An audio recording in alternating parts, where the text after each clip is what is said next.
Welcome to this video help for angles and trigonomic ratios 4.04 SBW. By the end of this video, you will be able to determine the unknown angle measures in a right triangle using a trigonomic ratio, solve real-world problems using trigonomic ratios, and write a paragraph to show your understanding of trigonomic ratios and the inverse operation to show the measure of angles. Pause the video at any time to take notes. In this video, we will review trig functions, review inverse trig functions. We will review the Desmos calculator. We will complete an example SBW problem, and I will show you SBW 4.04 that is due April 3rd. Trigonomic ratios. Any trigonomic ratio can be expressed as either a fraction or a decimal using the sine, cosine, or tangent when the three sides of the triangle are shown. Consider writing the three trigonomic ratios for angle A.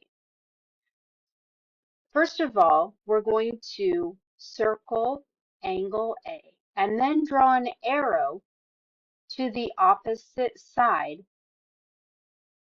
of the given angle. Sine angle A is opposite A over hypotenuse C.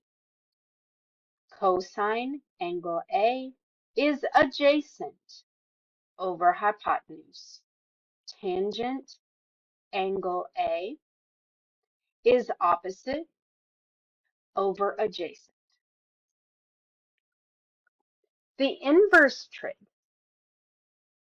If you know the measure of an angle, you can use a calculator to find the tangent ratio.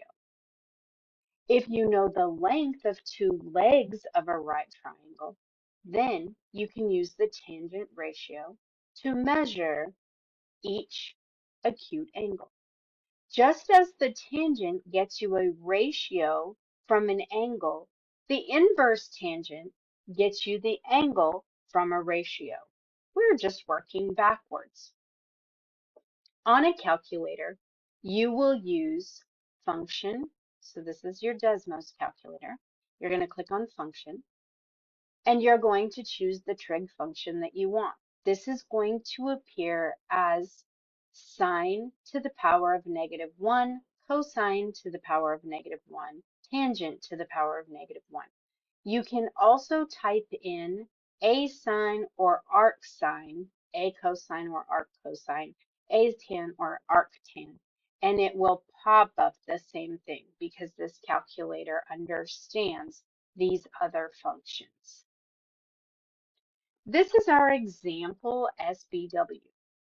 A right triangle ABC is given with sides AC measuring 24 units, side BC measuring 25 units. We're going to find the length of AB.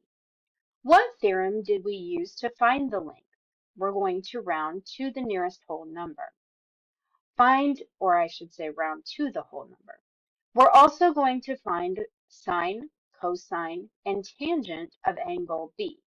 We're going to write our answer in fractions in the simplest form.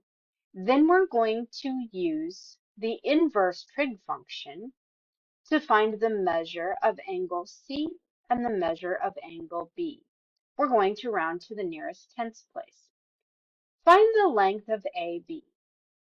Notice the square root of 25 squared minus 24 squared is equal to 7. The length of side AB is 7 units. I used the Pythagorean theorem to find the length. Now I'm going to find sine B. The first thing that I want to do is look at my angle B. Now I'm going to draw an arrow to the opposite side. Thinking of SOHCAHTOA, I'm going to use opposite over hypotenuse for sine B. So katoa, for cosine, I'm going to use adjacent over hypotenuse. Adjacent to B and the hypotenuse. For tangent, I'm going to use TOA, which is opposite over adjacent. Now the measure of angle C is going to be the inverse operation. So I'm going to use arc sine, arc cosine, or arc tangent to find the measure of angle C. Notice the opposite is now 7 because I'm talking about angle C and not angle B here.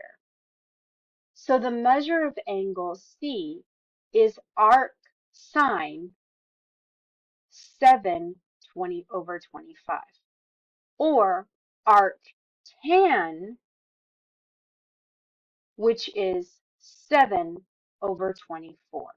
This is going to be 16.3 degrees when I round to the nearest tenths place.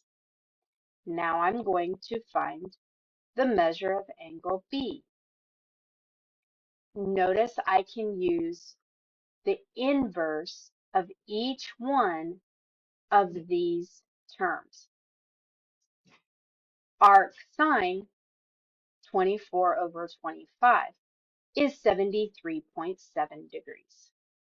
This is very similar to your writing assignment. Use the provided triangle to answer the following questions.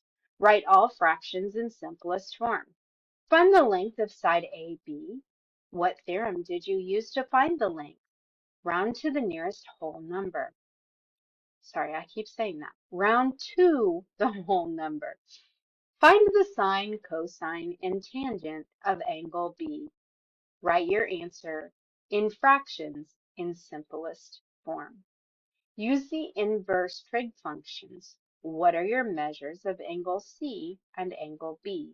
Round to the tenths place, one place after the decimal point. Your sentence starters look like this. The length of side AB is blank units. I used the blank theorem to find the length. Sine B is blank. Cosine B is blank. And tan B is blank. The measure of angle C is blank degrees. The measure of angle B is blank degrees. If you have any questions about this video or this assignment, please contact your teacher.